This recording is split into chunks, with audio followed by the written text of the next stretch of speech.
भगवन्त इन्द्रमहिता सीताश्च सीतीश्वरा आचार्याजिनशासनोन्नतिकरा पूज्या उपाध्यायकाः श्रीसिद्धान्तसुपाठका मुनिवरा रत्नत्रयाराधका पञ्चैते परमेष्टिन प्रतिदिनं कुर्वन्तु ते मङ्गलम् श्रीमन्नम्रसुरासुरेन्द्रमुकुट प्रद्योतरत्नप्रभा भास्वत्पादनखेन्दव प्रवचनां बोधिन्दवस्थायिनं ये सर्वे जिनसिद्धसूर्यनुगतास्ते पाठका साधव स्तुत्या योगिजनैश्च पञ्चगुरवः कुर्वन्तु ते मङ्गलम् सम्यक् दर्शनबोधवृत्तममलं रत्नत्रयं पावनं मुक्तिश्रीनगरादिनाथजिनप त्युक्तोपवर्गप्रदः धर्मसूक्तिसुधा च चैत्यमखिलं चैत्यालयं श्रयालयं प्रोक्तं च त्रिविधं चतुर्विधममी कुर्वन्तु ते मङ्गलम् नाभेयादिजिनादिपास्त्रिभुवन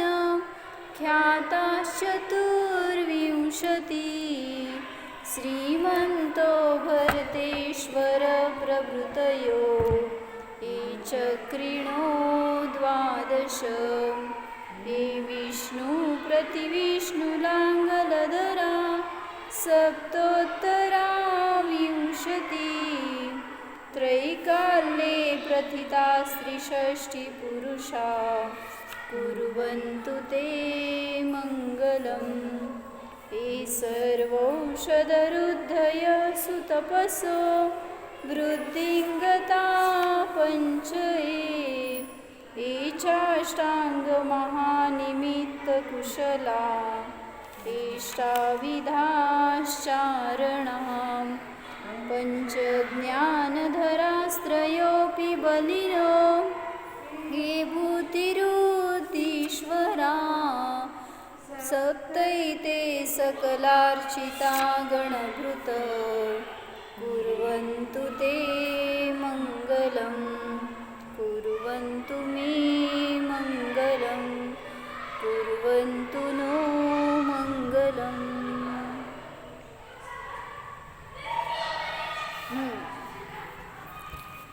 मंगलाष्टक स्तोत्रामध्ये रुद्धिधारी मुनींचं काय महिमा आहे हे आपण वर्णन बघतोय। त्याच्यामध्ये पहिली रुद्धी कुठली आहे? बुद्धिरुद्धी। तर त्या बुद्धिरुद्धीमध्ये एकूण 18 भेद आहेत म्हणून सांगितलं होतं ना।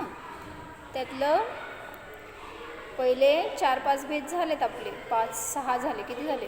केवल ज्ञान, मनपरे ज्ञान, अवधी ज्ञान, कोष्ठबुद्धी, बीजबुद्धी, पदानुसारिणी बुद्धी, संभिन्न संश्रोतृ बुद्धी, ह्या 7 वृत्ती झाल्या पहिल्या। आता ह्या ज्या 5 आहेत त्या 5 इंद्रियांच्या विषयी आहेत। मग पहिलं बघितलं होतं दूरस्पर्शन आणि दूर आस्वादन वृत्ती चालू आहे आपली। दूरस्पर्शन म्हणजे काय म्हटलं होतं? स्पर्शनेंद्रियाची अशी शक्ती असते की संख्यात योजन दूर असणाऱ्या पदार्थाला सुद्धा स्पर्शाने जाणण्याची म्हणजे स्पर्शाचं ज्ञान होण्याची शक्ती त्यांच्यामध्ये असते। हे झाले दूरस्पर्शन वृत्तीधारी मुनींची विशेषता। आणि दूर आस्वादनमध्ये काय होतं? 9 योजनपर्यंत दूर असणाऱ्या पदार्थाचं सुद्धा स्वाद, रसाचं ज्ञान होण्याची शक्ती ज्यांच्यामध्ये असते ते दूर आस्वादन वृत्तीधारी मुनी। तर याच्यामध्ये काय चाललं होतं प्रकरण की जे हे 5 इंद्रियातून होणारं ज्ञान आहे ते वास्तविक ज्ञान नाहीच, त्याला आपण अज्ञान असं म्हटलं ना शास्त्रामध्ये. इंद्रिय ज्ञान हे अज्ञान आहे. का? ज्ञान आहे, माझं ज्ञान आहे. ज्ञान कुठं अचेतन आहे? तर जे जे इंद्रियनी उत्पन्न होणार आहे ते पराधीन आहे किंवा बाधेने सहित आहे, खंडित आहे, त्याच्यामध्ये आकुलताच उत्पन्न होते, क्रमिक आहे. हे सगळे घेतलेत ना कशामध्ये? प्रवचनसारच्या गाथेमध्ये घेतलंय. 5 विशेषणं आहेत की इंद्रिय ज्ञान किंवा इंद्रिय सुख हे हेय का आहे. तर त्यात काय सांगितलं? सपरम म्हणजे परसापेक्ष आहे. सपरम बाधासहितम म्हणजे बाधेने सहित आहे. सपरम बाधासहितम विच्छिन्नम म्हणजे विच्छिन्न होणार आहे. तिसरं, चौथं. दीदी हिंदी मध्ये सांगते का? हां, हिंदी. हिंदीमध्ये का बरं? काय झालं आता? मराठी नाही समजत का? इथं कन्नड आणि हिंदी भाषिक आहेत म्हणून. मराठी समजत नाही का? मराठी नाही समज मी आता. तिला नाही समजत मराठी. बरं, ट्राय करते. मला लय कधी बोलून नाही मी. समजते नाहीतर कन्नड. ठीक आहे, ट्राय करते. बापरे, माझ्यासाठी परीक्षा आहे. तो इंद्रिया जो है वो जानने के लिए स्वयं समर्थ नहीं है. और जो ज्ञान इंद्रियों में से जानने का प्रयास करते हैं हम, तो वो बाधा सहित है, परसापेक्ष है, विच्छिन्न यानी नष्ट होने वाला है, बंधकारक है, और सपरम बाधा सहितम विच्छिन्नम बंध कारणम विषमम, और विषम है यानी एक इंद्रिय का अगर हम स्वाद ले रहे हैं तो कभी हमें उसमें सुख लगता है और कभी दुख लगता है. कभी वो विषय भोग बस अभी नहीं करना ऐसे लगता है, कभी हम यथेच्छ भोग कर लेते हैं. तो इसलिए उसको विषम बोला. यानी सदा सदैव वो सुख का कारण नहीं है, कभी उसमें से हम दुख का भी अनुभव करते हैं, इसलिए उसको विषम कहा. जैसे फॉर एग्ज़ाम्पल क्या बताया, हम टीवी देख रहे हैं तो टीवी में कोई एक अच्छा सीन है या अच्छा सीरियल है जो हमें पसंद आता है, वो हम देख रहे हैं. तो उसमें थोड़ी देर तक आनंद आता है और बाद में बस अभी नहीं, वही अगर रिपीट कर रहे हैं तो अभी बस ऐसा क्यों लगता है. या एक डिश हम खा रहे हैं तो वो जब तक हम खाते हैं एक आनंद आता है ऐसा लगता है, लेकिन एक क्वांटिटी रहती है, एक मर्यादा रहती है उसको. तो थोड़ा खाने के बाद हमें लगता है कि अभी बस ये नहीं खाना. जैसे लड्डू खा रहे हैं, कितने लड्डू खाते हैं एक साथ? लड्डू प्यारे हैं, लड्डू अच्छे लगते हैं, तो कितने खाते हैं एक साथ? 4-5, कोई 10 खाता है. ठीक है, अभी 11वां लड्डू 12वां लड्डू खाते समय हमारा आनंद क्यों नष्ट हो गया? क्यों अभी उसमें वो फीलिंग नहीं आ रही जो हम फर्स्ट लड्डू खा रहे थे? क्यों? क्योंकि इंद्रिय भोग विषम है, इंद्रिय सुख, इंद्रिय ज्ञान विषम है, वो हमें सदाकाल एक सा अनुभव नहीं देते. इसलिए बता रहे हैं कि जो अपना ज्ञान गुण है, तो वो ज्ञान मतलब अपना स्वभाव है. जो जीव है वो ज्ञान सहित है और उसका ज्ञान हमेशा आनंददायक ही है अगर हम उस ज्ञान का अनुभव करें तो. लेकिन हम उस ज्ञान को छोड़कर बाकी सबका अनुभव करते हैं. और इंद्रिय सुख थकवा देने वाले. हाँ, इंद्रिय सुख में थकान है, बरोबर. तो इंद्रिय ज्ञान, इंद्रिय सुख, हम अभी क्या कर रहे हैं? पूरी जिंदगी में हम यही तो कर रहे हैं कि बस इंद्रिय के भोगना. इससे मतलब क्या, इसको छोड़कर हम अलग कुछ कर ही नहीं रहे हैं. धर्म आपको क्या पता है? आप क्या करते हैं धर्म के नाम पर? यहाँ पे हम बताते हैं, आचार्य ने बताया है कि धर्म यानी अतीन्द्रिय सुख भोगने की कला है वो. हम अतीन्द्रिय यानी इस शरीर से भिन्न है, ऐसा कुछ है, ऐसे हम कभी हमने फील किया है क्या? आपका नाम क्या है मुझे पता नहीं. चेतन, तो इस शरीर से भिन्न मैं कुछ हूँ, ऐसा आपने कभी फील किया है या कभी उसकी भावभासना की है क्या? वो हमें पता ही नहीं ना, आज तक हमने वो न किसी से सुना है, न कोई हमें वैसा अनुभव कराने वाला है। तो इसलिए हमने आज तक खुद को क्या माना है, ये जो शरीर है यही मैं हूँ और यही मेरा जीवन है, ये हमने माना है। तो इसलिए अभी आचार्य बता रहे हैं कि इस इंद्रियों के अतीत खुद को देखो। आपका रूप क्या है? इंद्रिय से अतीत है, इंद्रियातीत, इंद्रिय रहित है। जैसे हम देखते हैं कोई अभी मर गया तो मरने के बाद उसकी इंद्रियां यहीं पर रहती है। और मर गया, कौन मर गया? शरीर मर गया या जीव मर गया? शरीर भी नहीं मरता, जीव भी नहीं मरता, फिर मरता कौन है? उनका अवस्था बदलते। तो यहाँ जब तक हम इस शरीर में हैं तब तक ये हमारा ऐसा हम बोलते हैं, लेकिन जब आयु कर्म खत्म होता है तो इस शरीर में से जो बाहर निकल के जाता है वो जीव है ना। तो वो जाने के बाद हम बोलते हैं जीव निकल गया, यानी जीव इससे भिन्न था ना। तो शरीर यहाँ पे गिरा है, यहाँ पे पड़ा है, इंद्रिय यहीं पे पड़ी है।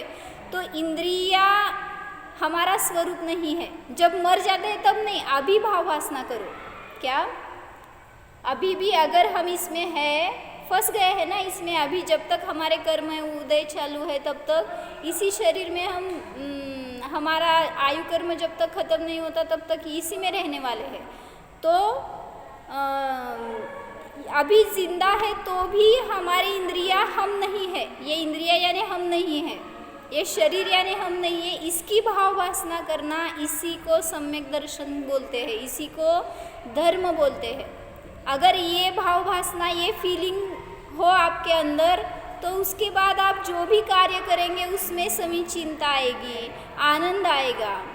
धर्म के नाम पर आज लोग क्या करते हैं? शरीर को सुखाना यानी उपवास करना, फिर उसको कष्ट देना यानी कहीं धूप में जाकर ध्यान करना, या हाँ, तो जो शरीर से जुड़ा हुआ धर्म है वो आपको दुखदाई लगता है। और महाराज जी ने ये बताया है कि जो हम खुद को जानना, इसको धर्म कहा है ना। तो आज ही माता जी की जो कैसेट मैंने अपलोड की है तो उसमें एक बात माता जी ने क्या बताई है, धर्म यानी निरंतर उत्कर्ष की वस्तू है।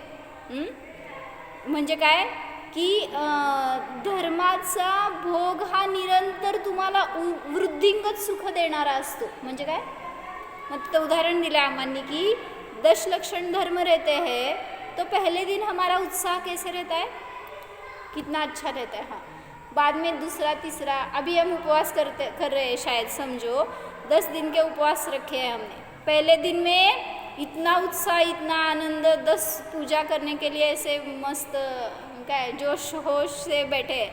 फिर दूसरे उपवास, तीसरा उपवास, अभी 8वां 9वां उपवास। बताओ धर्म क्या चल रहा है, कितना आनंद दे रहा है वो। हाँ, तो शरीर शिथिल हो गया तो धर्म भी 0 हो रहा है अभी। तो ऐसे नहीं है, शरीर से जो धर्म करेगा वो उसको थकान आएगी, उसको दुख आएगा ही। तो वहाँ बता रहे हैं कि जो हम धर्म करते हैं वो अगर परिणामों में हो तो 10वें दिन क्या 11वें दिन में भी वो ऐसे प्रफुल्लित रहेगा, आनंद ही रहेगा, आनंद उपभोग लेगा वो आनंद का ही। भले ही शरीर में शक्ति नहीं रही है उसके भी, फिर भी आनंद का उपभोग अपने अधीन है। जैसे फॉर एग्जाम्पल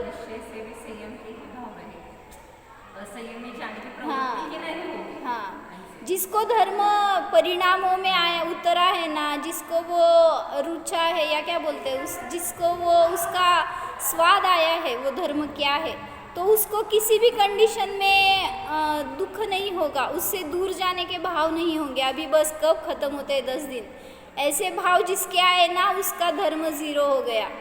आपके 10 उपवास भी कुछ मूल्य नहीं है उसका उसके सामने। मैं क्या बता रही थी?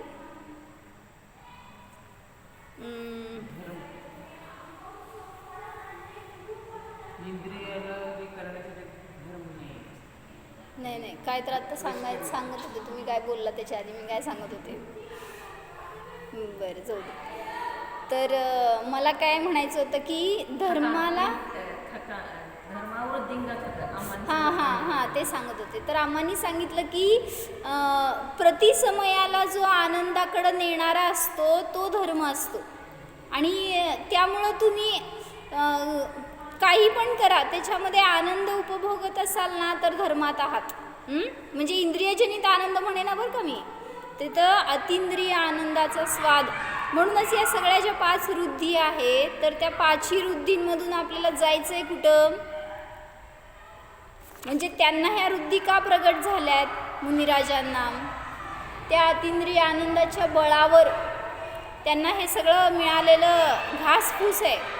म्हणजे काय म्हणायचं, बाय प्रोडक्ट आहेत ते, काय त्यांच्यासाठी त्याचा उद्देश नव्हता त्यांचा. त्यांनी जी साधना केली आहे ती स्वतःसाठी केली आहे आणि त्याच्या निमित्तामध्ये हे सगळं बहिरंगामध्ये वृद्धी या विशेषता प्राप्त झाल्यात त्यांना. मग त्याच्यामध्ये चालली होती आमची दूर आस्वादन वृद्धी. म्हणजे काय होतं की रसनेंद्रियाच्या द्वारे दूर म्हणजे किती 9 योजनपर्यंतच्या पदार्थांचं रस घेण्याची शक्ती चक्रवर्तीमध्ये असते. पण जे हे वृद्धिधारी मुनिराज आहेत त्यांच्यामध्ये संख्यात योजन दूरपर्यंतच्या रसाला ते जाणू शकतात, ग्रहण करू शकतात, अशी वृद्धी होती त्यांना. तर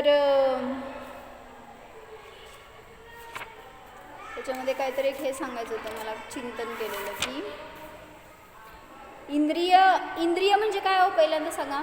इंद्रियाने क्या हो, त्यांचं नाव काय आहे प्रज्ञा?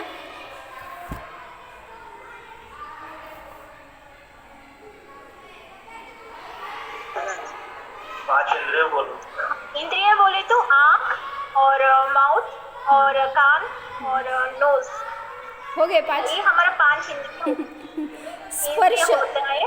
ये स्पर्श है पहले. हाँ, जो स्किन है ना वो स्पर्शनेन्द्रिय, हाँ. ये रसनेन्द्रिय, हाँ. ये घ्राणेन्द्रिय, चक्षु इंद्रिय और ये कर्णेन्द्रिय हो गए. ये 5 इंद्रिया है. तो इंद्रिय यानी क्या, ये 5 तो उसके टाइप्स है.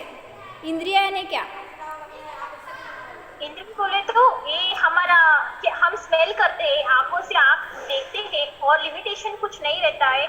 लेकिन हमारा सोल रहता है ना, उसको लिमिटेशन बोले तो उसको रहता है. आप ऐसा बोल रहे थे ना, उस प्रज्ञा को पूछो. इंद्रिय यानी क्या, चेतन बोल. इंद्रिय म्हणजे काय? इंद्रिय मोठा प्रश्न विचारले नाही शास्त्रातलं, साधा प्रश्न. इंद्रिय म्हणजे काय, काय हो इंद्रिय म्हणजे? इंद्रिय म्हणजे हेच ना, म्हणजे 5 इंद्रिय आहेत तेच इंद्रिय ना, म्हणजे ते टाइप्स झाले इंद्रियांचे. पण इंद्रिय म्हणजे काय? हा यहाँ जो दिख रहे होते छोटा नहीं है, इसको लिमिटेशंस है. आत्म्याला तेच ना, त्याच्या चिन्हाला इंद्रिय म्हणतात. हा काय सांगितलं, आत्म्याला ओळखण्याचं चिन्ह म्हणजे इंद्रिय आहे असं सांगितलं शास्त्रामध्ये. काय म्हणले, ज्याच्याद्वारे आत्म्याची ओळख केली जाते. हे ॲक्च्युली केलेलं ढोबळ आगमातलं कथन आहे. इंद्रिय म्हणजे आत्मा नाही आहे, पण आत्म्याची ओळख करण्याचं चिन्ह आहे असं सांगितलं हां इंद्रियाला. हां तर तिथं म्हणून, पण वास्तविक जेथे जेथे आत्मा आहे तिथे तिथे इंद्रिय आहेत का? जेथे जेथे इंद्रिय आहे तिथे तिथे आत्मा आहे का? म्हणजे व्याप्ती बघा ना, क्या बोला मैंने, जहाँ जहाँ इंद्रिय है वहाँ वहाँ आत्मा है क्या? हाँ बोलो. नहीं. क्यों नहीं. क्यों? क्योंकि डेड बॉडी में ऑलरेडी डेड बॉडी रहता है ना, ऑलरेडी उसका सोल जाया रहता है, उस नश्वर रहता है हमारा तो शरीर. वहाँ पे व्याप्ति लेकिन नहीं वहाँ पे बैठती नश्वर ना. नहीं रहता हमारा. हाँ व्याप्ति कैसे बैठाना है, इंद्रिया तो क्योंकि है जब वहाँ. हाँ इंद्रिय है, लेकिन उसको सेंस नहीं कर सकते, हाँ, उसकी बराबर. रेस्पॉन्स नहीं करता. हाँ. हाँ वो जो सेंस करने वाला है ना वो हम है आत्मा. तो उसको पकड़ना है हमें. अभी हम इंद्रियों में है, लेकिन उस वहाँ पर भी इंद्रियों को ही देख रहे हैं, इंद्रियों को ही जान रहे हैं हम. लेकिन उस इंद्रियों से अतीत खुद को देखना है ना.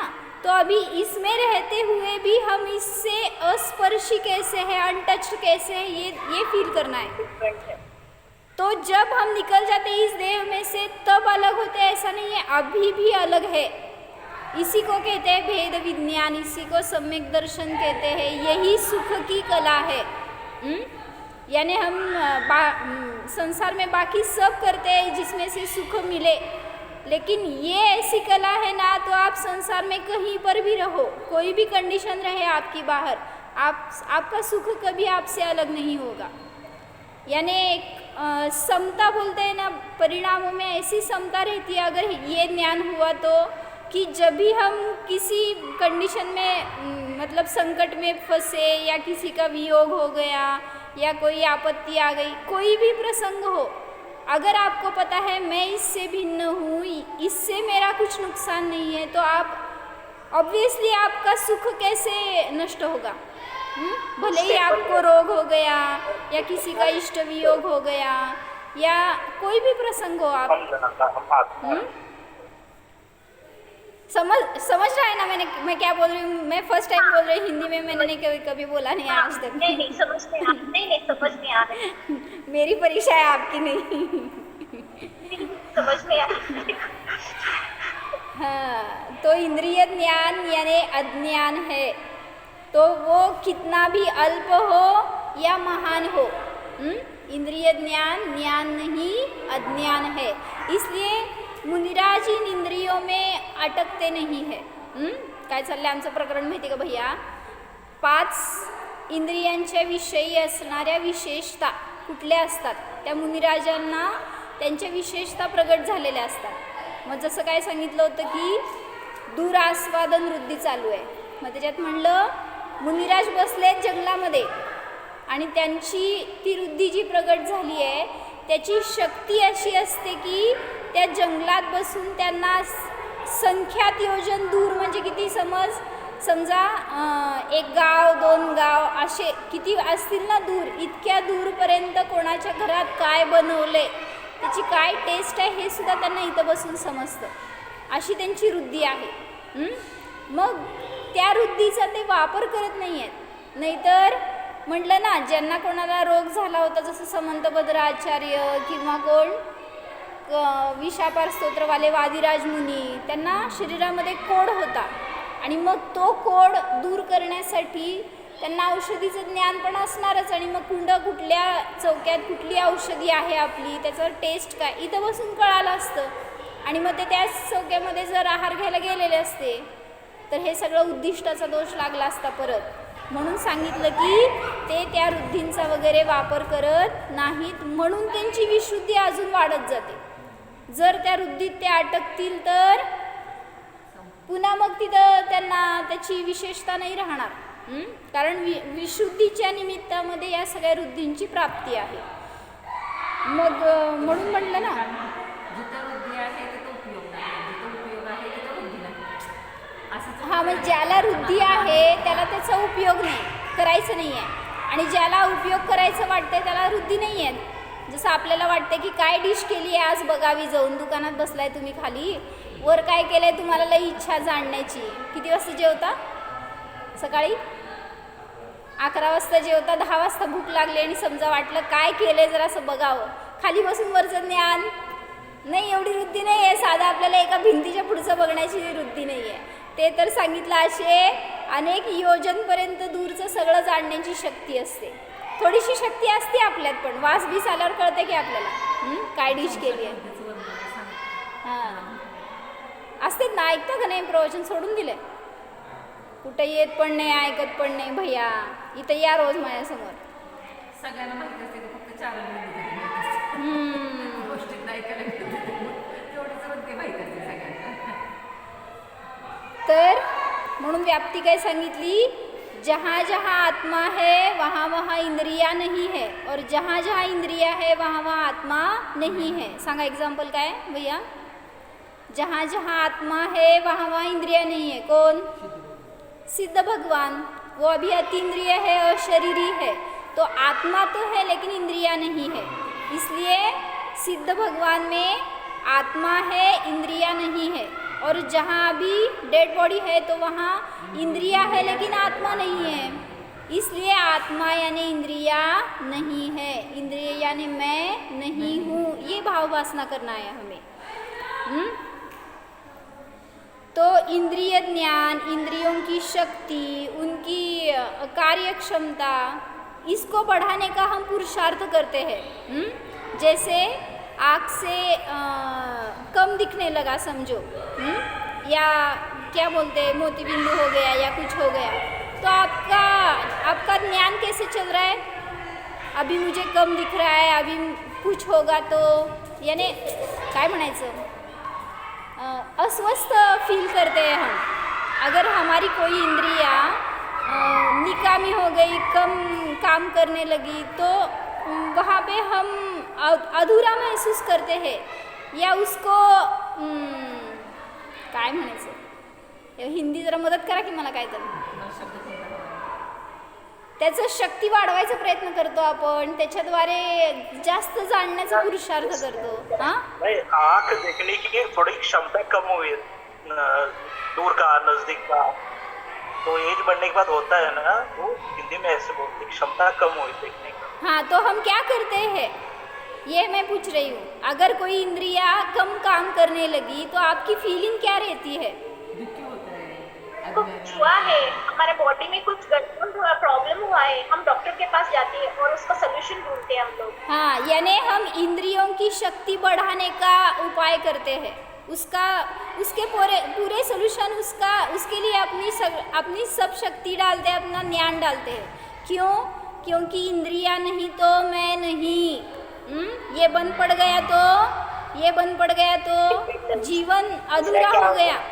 यानी इसके ऊपर कितना डिपेंड रह रहे हैं हम। तो ये बताना है कि इंद्रिया यानी मैं नहीं हूँ, इसकी फीलिंग होनी चाहिए। तो अगर ये इंद्रिया अगर काम भी कम करने लगी तो भी हमें टेंशन नहीं रहेगा, और इस विशुद्धि से वो इंद्रिया भी सक्षम हो जाएगी। यानी वो उदाहरण बताया ना, वादिराज मुनिराज थे तो उनको शरीर में कोढ़ हो गया था। कोढ़ यानी समजते का? कोढ़ म्हणजे काय? कोढ़ म्हणजे काय? हाँ, कुष्ठरोग, बराबर है। तो वो कुष्ठ रोग हो गया था शरीर में पूरा। और क्या हुआ था, ओ सांगा की स्टोरी माहिती आहे का भैया? इकडे समोर आहे की माहिती एक स्वर्गात जरा हिंदीतनं, हो मला येईन म्हणून तर तुम्हाला सांगा, हिंदीतनं सांगा।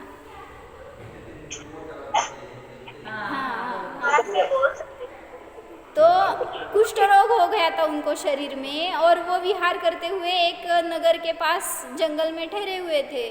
तो वहाँ पर जो राजा थे, उनके मंत्री जिन धर्म के विरोधी थे, तो उन्होंने जाके बता दिया महाराजा को जो वहाँ के राजा थे, कि जैन मुनि कैसे होते हैं, कोढ़ी होते हैं, रोगी होते हैं, वो नहाते नहीं हैं, ऐसे गंदे होते हैं। ऐसा बहुत अपशब्द लेके उन्होंने जाके राजा से बताया सब कुछ।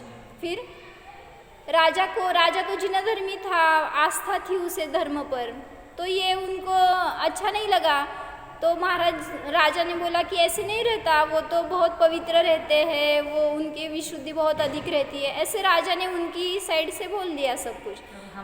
फिर हाँ, कोढ़ी कुष्ठ रोगी नहीं रहते, ऐसे राजा ने अपनी साइड से वो सब क्लैरिफिकेशन दिया। लेकिन वो मंत्री बोले, अभी हमने देखा है, अभी वो मुनि इसी नगर के बाहर है और वो कुष्ठ रोगी है, आप देख सकते हैं। तो राजा ने ऐलान कर दिया पूरे गांव में कि सभी प्रजा के साथ हम लोग महाराज जी के दर्शन के लिए कल सुबह जाएंगे। तो ये ऐलान होने के बाद वो मंत्री जो था उसको टेंशन आ गया कि इस निमित्त से धर्म की अप्रभावना न हो, कोई जीव इस जिन धर्म से दूर न जाए। इसलिए वो मंत्री जाके महाराज जी के पास बैठे और बोला उन्होंने कि ऐसा ऐसा सब हुआ है, और अभी जिन धर्म की सुरक्षा आपके हाथ में है, आप कुछ तो करो। तो महाराज जी तो निर्विकल्प थे, उनको तो ये कुष्ठ रोग है, इसकी पीड़ा है, कुछ भाव वासना उसकी अनुभूति नहीं करते थे वो। तो वहाँ जाने के बाद वो मंत्री तो निकल गए, और वहाँ पर शाम के टाइम पे अभी वो वादिराज मुनि ध्यान में बैठे थे। तो उनको ये विकल्प आया कि मतलब वो भगवान की स्तुति कर रहे थे, भगवान का स्मरण कर रहे थे, उसके बाद खुद का अनुभव कर रहे थे, और इस दरमियान जो विशुद्धि बनी तो उस निमित्त से उनके हाथ से एक रचना हुई जिसका नाम है विशापहार स्तोत्र। भैया बैसा कि 5 मिनट। तो वहाँ पे बताया कि वो जो विशापहार स्तोत्र की रचना हुई तो इतना सुंदर स्तोत्र है वो, अगर आप पढ़ेंगे उसका भाव अगर आपको समझ में आया तो अपने भी सब संकट दूर हो जाते हैं। तो वहाँ पे क्या हुआ कि वो सब रचना हो गई, और जब रात में काय म्हणायचं स्वप्न में काय झालं होतं ते स्वप्नात आली होती ना ती देवी का काय, आणि राजाच्या स्वप्नात आलती का वाटतं कोणाच्या तर असं। तर रात में ये पूरी रचना हो गई, और सुबह जब अभी काय म्हणताय, सुबह जब अभी सूर्योदय होने वाला था तो सभी लोग वहाँ से राजा के साथ महाराज जी के पास आने लगे, और आकर बाहर बैठ गए जहाँ पे वहाँ महाराज कुटिया में कहाँ रहते थे, तो कुटिया के बाहर आकर बैठ गए। और अभी सूर्योदय होने वाला था इसलिए महाराज जी बाहर नहीं आए थे, और जैसे ही सूर्योदय हो गया तो इधर से सूरज की किरणें डायरेक्ट उन महाराज जी के वो जो कुटिया थी उसके डोर पर पड़ रहे थे, और अंदर से महाराज जी बाहर आए। तो क्या हुआ, जो वो फर्स्ट किरणें रहती है ना, क्या बोलते हैं, ऑरेंज टाइप रहती ना वो किरणें, तो वो जब उनके शरीर पर पड़ी तो उनका स्वर्णमय शरीर लगने लगा, यानी उनके शरीर पर इतना सा भी कुष्ठ रोग नहीं था, सब पूरा शरीर ऐसे सुंदर हो गया था। फिर कैसे जादू हो गई ये, क्या किया, किसने क्या किया, कौन सी दवाई ली रात में, एक ही रात में वो सब कुष्ठ रोग गायब हो गया। तो वो दवाई कवींनी रचलंय ना, विशापहार स्तोत्र म्हणते का मी, धनंजय कवींनी हा, रचलंय। विशापहार धनंजय कवींनी रचलंय। मी जे सांगतेय ते एकीभाव स्तोत्र आहे ना, वादिराज मुनी। हा, वादिराज मुनींनी एकीभाव स्तोत्र, बरोबर आहे, सॉरी। तर हा काय म्हणते मोनिका,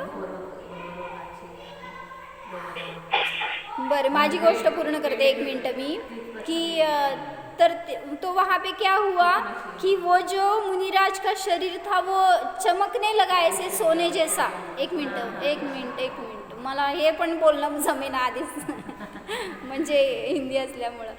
तो वहाँ पे क्या हुआ कि उनका शरीर ऐसे सुवर्णमय हो गया था, तो वैसे वो बाहर आए तो सब देख के आश्चर्यचकित हो गए ना, क्योंकि जो मंत्री उन्होंने देखा था कल तो कुष्ठ रोगी थे, और आज देख रहे तो पूरा शरीर ऐसे सुंदर काया लग रही थी, पूरी ऐसी सुवर्णमय हो गई थी।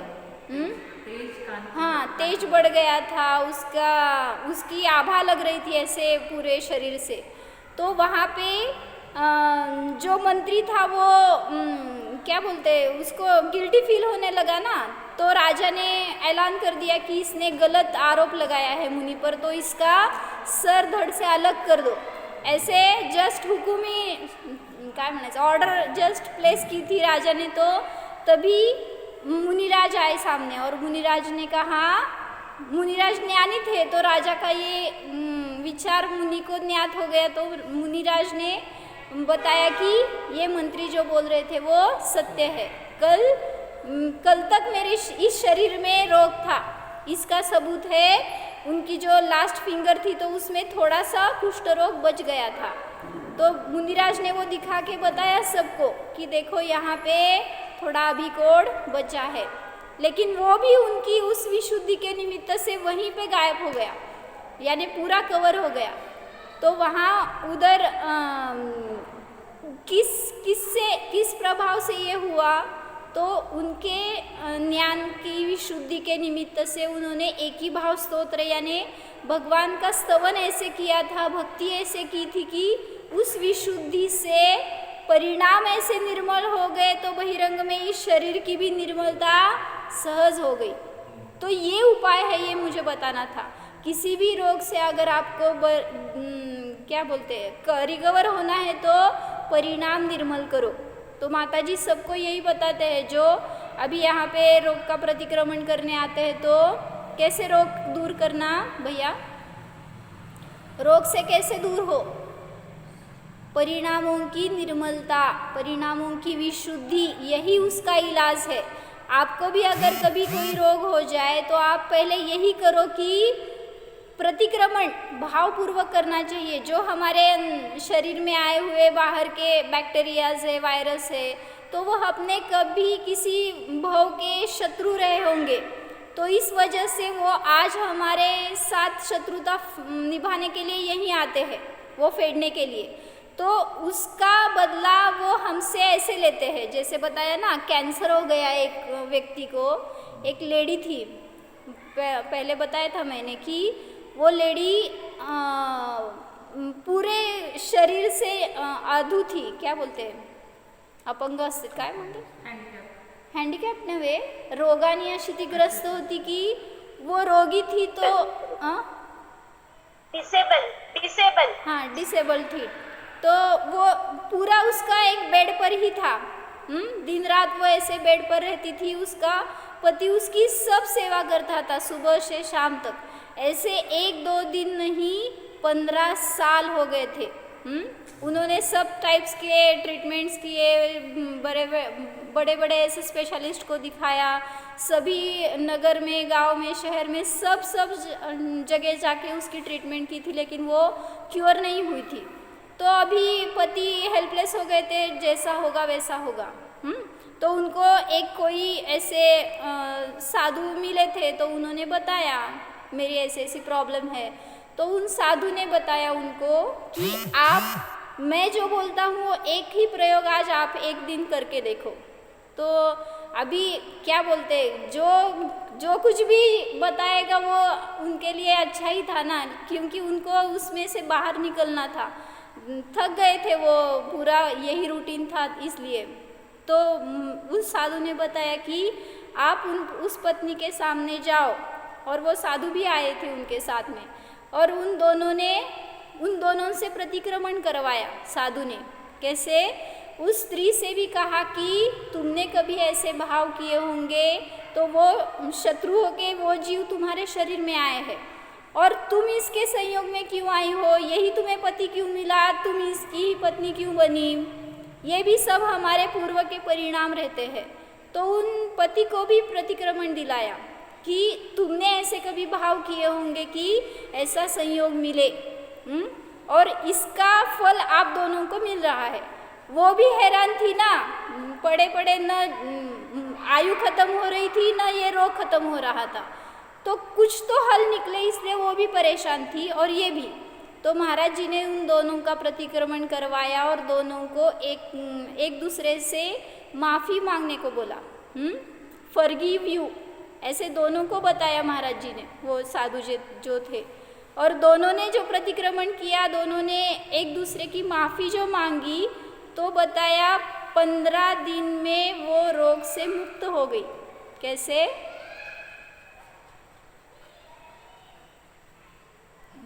अशा पद्धतीने प्रतिक्रमण केलं पाहिजे। ती काय म्हटलं पाहिजे ज्या वेळेला? वो मर गई वहाँ से, और वो भी मुक्त हो गए, ये भी मुक्त हो गए। मतलब उसको न मरण आ रहा था, न ये रोग से दूर हो रही थी, लेकिन ये जो प्रतिक्रमण करवाया, एक दूसरे की क्षमावली करवाई, तो उस निमित्त से दोनों भी छूट गए ना उसमें से, यानी वो भी रोग मुक्त हो गई और ये भी, उनका भी काम ही चल रहा था ना, दिन रात उसी में अटक रहे थे, तो वो भी फ्री हो गए। यानी इसलिए प्रतिक्रमण का महत्त्व बताना था मुझे।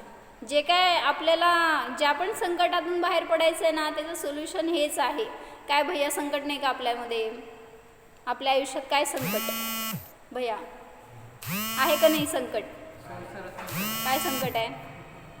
मी सोल्युशन देते म्हणजे सगळ्या गोष्टीचं सोल्युशन हे एकच आहे, काय? एकमेकांची क्षमावली करा। जे काय आपल्याला वाटतात ना, कोणी संयोगात आलेले, कोणी काय म्हणायचं बिझनेसमॅन असतील, कोणी गिराईक असतील किंवा परिवारजन कोणीही असतील जे संयोगात आलेले, ज्यांच्या निमित्तात आपल्याला काही त्रास होतो, तिथं हे एकच उपाय वापरून बघायचं, प्रतिक्रमण. आणि मनपूर्वक करायचं, असं नाही की क्षमा. म्हणजे त्या क्षमेमध्ये काय भावच नसतो ओतलेला. म्हणतो का आपण जाऊबाई, दीर, सासूबाई, सासरे, मुलं, सगळ्यांची काय ना काय अनबन असते. मग तिथं मनपूर्वक जेवढं आपण क्षमावली करणार ना, तेवढं त्या जीवांची शत्रुता नष्ट होणार आपल्याबरोबर. आणि आपलं काय पुन्हा पूर्वीचं बांधलेलं असेल तर ते फिटणार. नाहीतर मग ज्या जीवाचे वैरत्व राहील ना आपल्याबरोबर, कुठं ना कुठं अशा रीतीने मग रोगरूपाने आपल्यामध्ये येणार आणि शत्रुता फेडत राहणार.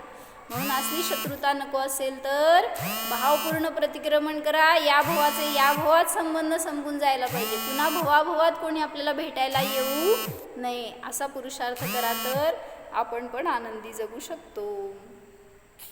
ओम. जाणा.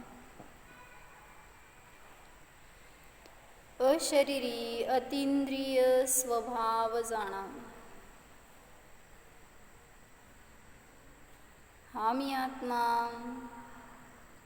शरीरामध्ये असूनही शरीरापासून दूर आहे, अस्पर्शी आहे, निरोगी आहे, निराबाध आहे. पहा, इंद्रिय हे माझे स्वरूप नाहीच.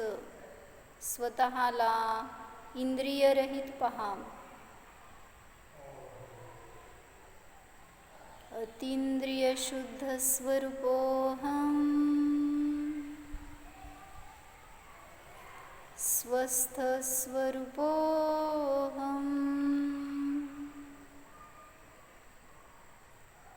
ओम.